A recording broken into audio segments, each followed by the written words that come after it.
right, so now I have for the chat today, we thought we'd talk about an upcoming community event that is run on by these two gentlemen, and I'll ask that they go into a little bit more detail, but we have Justin Amoroso and Sal Gismondo. So, go ahead, gentlemen. Good evening, everyone. Members of the board, Michael Benetti. My name is Justin Amoroso. For those of you who do not know me, I'm 22 years old, lifelong resident of the city. My mother actually sat on this board maybe 10 or so years ago. For those of you who do not know, Anthony Morella was a lifelong resident of that who suffered from autism. If you had the chance to know Anthony, you were blessed. Anthony was one of the nicest guys you'd ever meet. He looked not what he could do for himself, but what he could do for everyone else. Anthony always looked at you and said, "Hi, my buddy, old pal." And to that, we stick to the image of our buddy, old pal, Anthony. And we do a street hockey tournament every June now, for the last 2 years, in his honor. If you go up to Hanover Street, you will see Anthony Morella Square, right outside of 7-Eleven now. Anthony was a vital part of the neighborhood, and we feel it is our best interest to get back to what Anthony suffered from, which is the autism community, which is where the Fund for Autistic Children comes in, which is a local New England charity that Sal Gismondo will tell you about. Hi everyone, Mr. President, members of the board, thank you for having us. Glad to be back from the last time I was here last year, so thank you. My name is Sal Gismondo. I run a bunch of local restaurants in the state, actually. But I also am a proud St. Agripina member. I also support the other fees. I see some other members here. I also volunteer for a nonprofit, total nonprofit, called the Fund for Autistic Children. I don't want to bore anybody with the details, so I'm going to kind of give you the cliff notes and you can ask all the questions you want. But my grandfather, when his family came here, they actually settled in East Boston. They came here from Sicily. He came up from nothing. He always promised that if he did ever turn himself into something, he would give it back. He never knew what it was going to do, but he always made it a point to donate to local charities. Fast forward, one of his grandsons was born with autism, my cousin. His school at the time, this was in 1980, my father, my uncle, and my grandfather went out to visit his school. And at the time, honestly, and not to be blunt about it, but the kids with autism were treated as animals. There was bricks being fallen off the wall, the paint, they were eating the paint, it was bad. My father and my grandfather took a tour of the school, and the first thing that came to mind was, they were like, we need to do something about this. And my father kind of nudged my grandfather, he's like, this is what you've always wanted to do, you want to start a nonprofit, this is the way to start it. So they did what they thought would be one charity.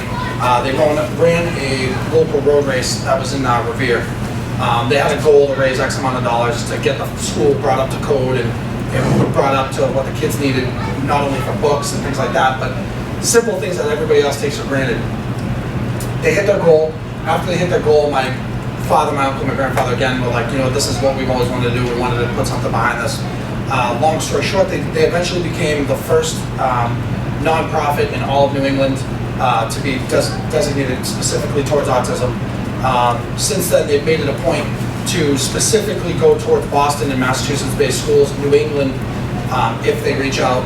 And before my grandfather had passed, he had always said to everybody in the board, it's all 100% nonprofit, it's a true nonprofit. When I say that, by the way, I mean go home, Google autism awareness. Their salaries are public knowledge, and their spending, it's shocking what you see from nonprofit. This is 100% volunteer based, and all the monies that get raised go back to the schools, but it's usually for a certain goal. My grandfather always said to everybody, never say no. To my father, my uncle, he'd say, just find a way. Whatever you gotta do, find a way to get that money. So they've done local, whether it's a family that has a child that's diagnosed with autism, that they're going through their challenges, that they need to, whether it's make a house or apartment more friendly.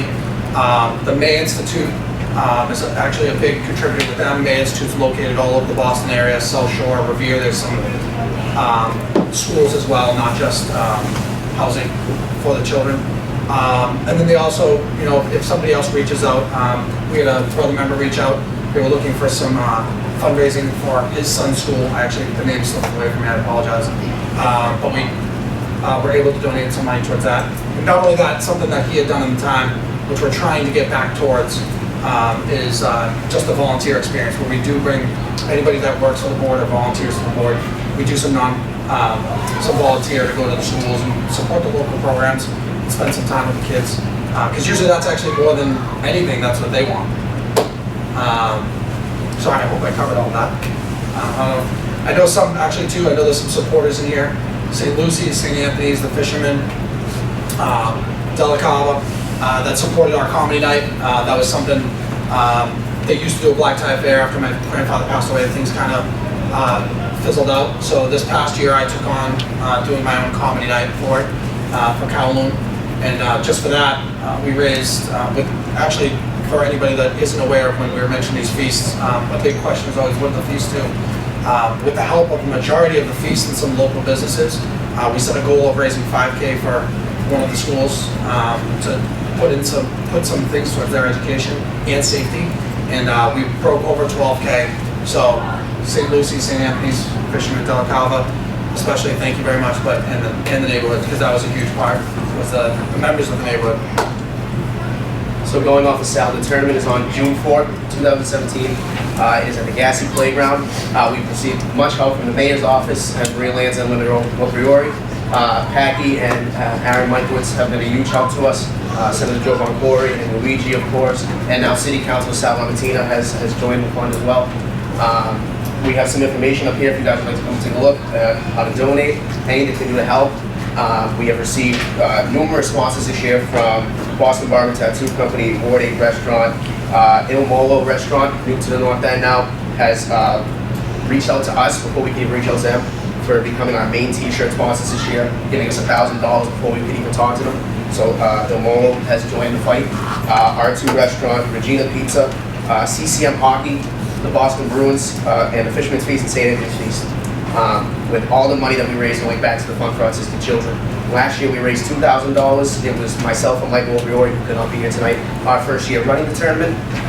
This year we are going for $5,000 and we're very close to that goal and a little bit over. So with everyone's support of the community, we can definitely make it our goal. And we hope that in years future we can get even higher than that. So thank you. What time is the event? Starts at 10 a.m. I'm sorry.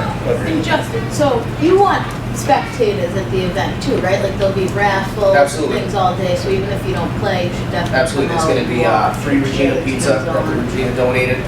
The mayor has graciously given us the city's water truck, so everyone will not have to buy beverages. Everyone can come. Aaron Michaelitz has made water bottles for everyone, for all the participants and all spectators.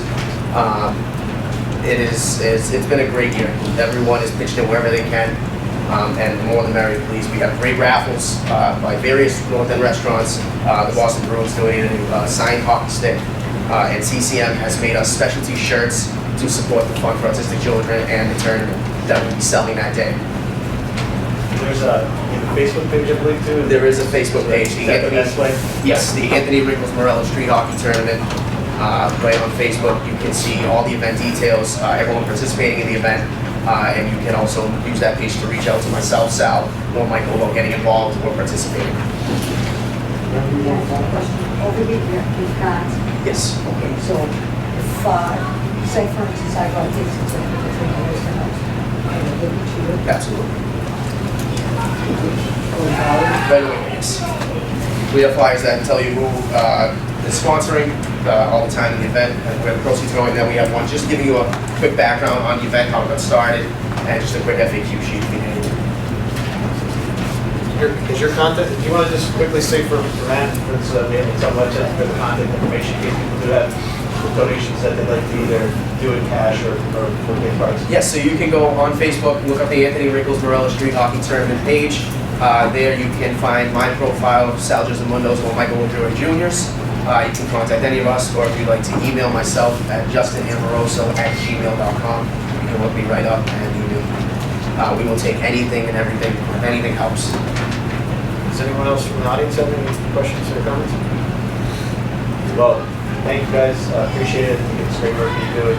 Please come and support the tournament, and either if you can't make it in person, which I'm sure they like a lot of people there, but if you can't make it in person, certainly look to donate in other ways.